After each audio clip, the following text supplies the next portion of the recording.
பரிசுத்தமுள்ள பிதாவே, கர்த்தராகிய இயேசு கிறிஸ்துவின் பிதாவாகிய தேவனே, கிறிஸ்துவினால் உண்டான அந்த ஆசாரிய ஊழியத்திற்கு நன்றி ஆண்டவரே.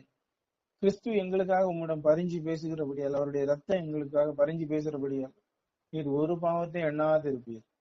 கிறிஸ்து எங்களுக்காக எல்லா பாடுகளையும் ஏற்றுக்கொண்டு எங்கள் துக்கங்களை எல்லாம் சுமந்து அவருடைய தழும்புகளால நாங்கள் பூரண சுகம்பட்டு ஆண்டவரே உம்மை அறிகிற அறிவுல பூரணப்பட வேண்டுமே தேவனே.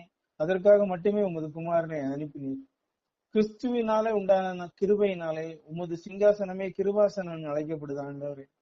அந்தபடி கிறிஸ்துவின் ரத்தம் தெளிக்கப்பட்டதற்கும் பரிசுத்தாவியை பெற்று அதிலே நாங்கள் நடந்து தேவனுடைய ராஜ்யத்தில் பிரகாசிக்கும் உமது குமாரனை அதற்காகவே நீர் பலியாக்கினீர்.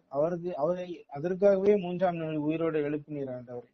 நாங்களும் அந்தபடி கிறிஸ்துவுக்குள்ளே பலியாகி அவரோடு நாங்கள் எழும்புறவர்களாக கிறிஸ்துவின் ஆசாரிய ஊழியத்திற்கு பூரணமாக ஆண்டவர் எங்களை ஒப்பு கொடுக்கிறவர்களாக எப்பொழுதும் எங்களை நாங்கள் ஜீவ பலியாக ஒப்பு கொடுத்து தேவனுக்கு என்று பிழைக்கும்படி எங்கள் இருதயங்களை மாற்றுவீராக.